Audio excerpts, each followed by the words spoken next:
This van has been through a lot and it's almost gone up in flames. It's had the tools robbed out the back and it's taken a hit on the bloody front bumper.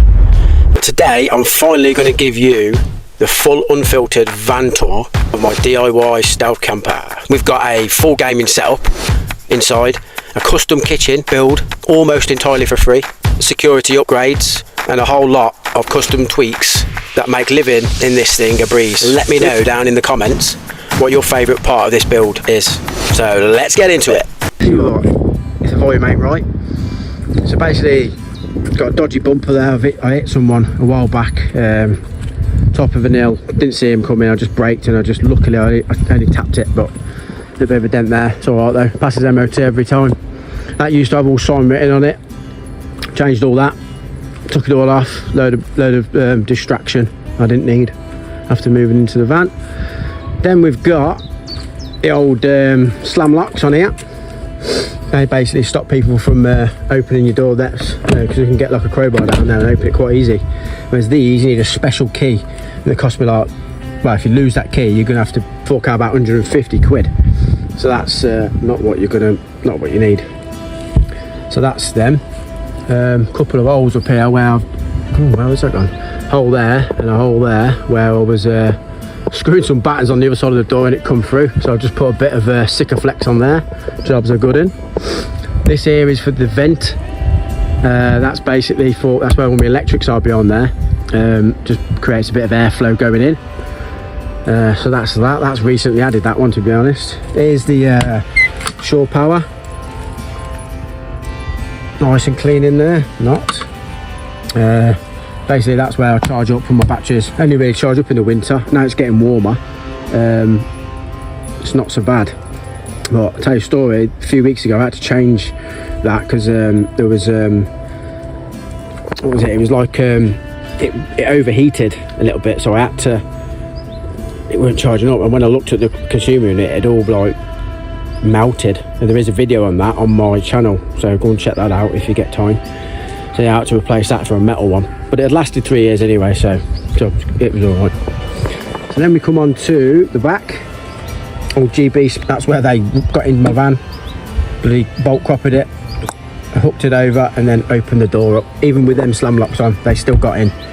But it is what it is. Not a lot I can do about that.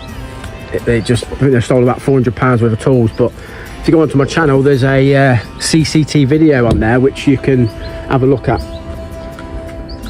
Quite funny actually, how they got caught and ran off laughing. And there you go. Right, what we got on top here? Let's try and get up a little bit. Oh, there we go. Just climbing up here, look. Okay, now. Oh dear.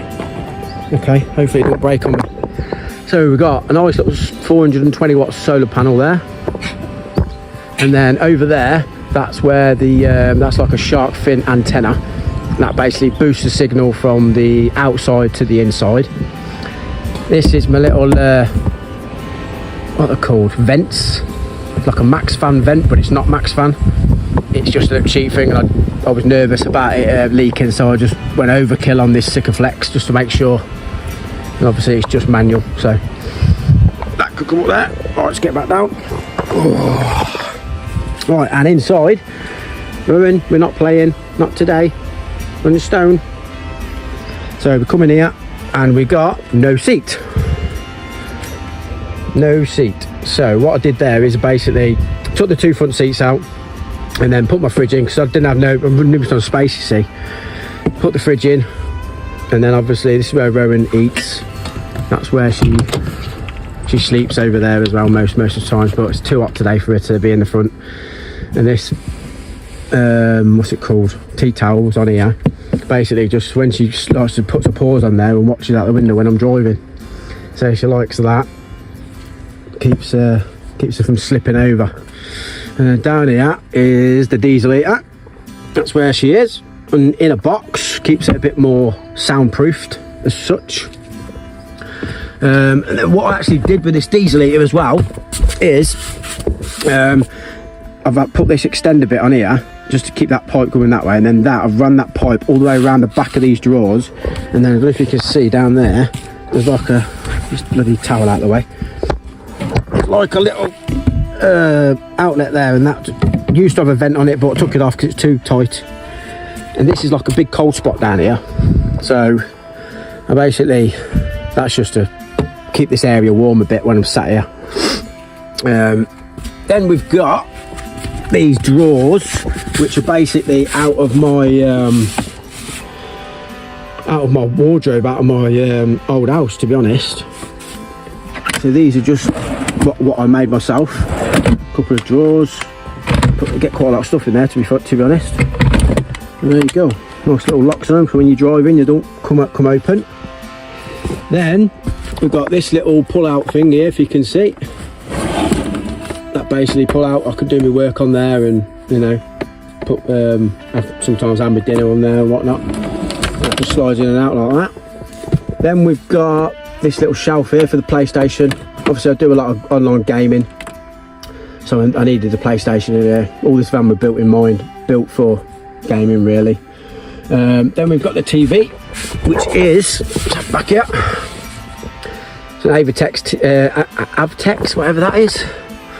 12 volt TV on some adjustable brackets, so I can pull it out if I need be. And then over here, GoPro's playing up, so I did start filming on that, but it ain't turning on. We've got the sink area. So basically you got the sink, stainless steel sink, little one with a tap that runs with running water. So you got the 25, I think that's 25 litre or 50, I don't know, litre. That's when my fresh water goes in there, and it sucks all through there, through the fresh water system, down there. Hang on, is it the other way around? No, yeah, it pumps through there, and then into the tap. That's right. Here's your, this is a 10 litre waste thing. I hardly ever, well, I do actually chuck it out quite regularly, to be honest, and I put a bit of bleach in the bottom just to keep it fresh, smelling nice. We've got on top, we've got the cooker. This is an induction hob cooker. Basically I've changed that because it's much easier to clean than the gas one, and the gas bottle used to live down here, but I changed that because it was just a pain in the arse, keep filling the gas bottle up all the time, and then and yeah, cleaning it was just a nightmare. So yeah, I placed it with that. Job's good in. And then to keep all the food off there, I've put these stainless steel splashbacks in there, loads of hanging and stuff for the like cups and stuff. They're quite a recent thing. Little shelf up there for bits and bobs, and then here, that's where my main switch is for my lights. They go on and off. And then here we've got a dimmer switch, which I've tried to connect up, but I just couldn't get it right, so give up on that. That'll have to go in my next van. And then we've got some USBs up there as well. So then we've got here the curtain. Quite important. I use this quite a lot, to be honest. So you draw the curtain, get a bit of privacy, no one can see in. And then in morning as well, it keeps the light out as well. What are you doing down there, Rowan? What are you doing? Eh? So what's next? So yeah, some more shelves here for the toaster, the Hoover, and then we've got what we've got over here. Then we've got some shelves which I've built here. It's all free stuff basically. Some shelves, bits and bobs, remotes and stuff go on there, knives and forks on the magnetic thing. We've got a powder fire extinguisher. I bought that from when I had the gas, but it's there just for emergencies now.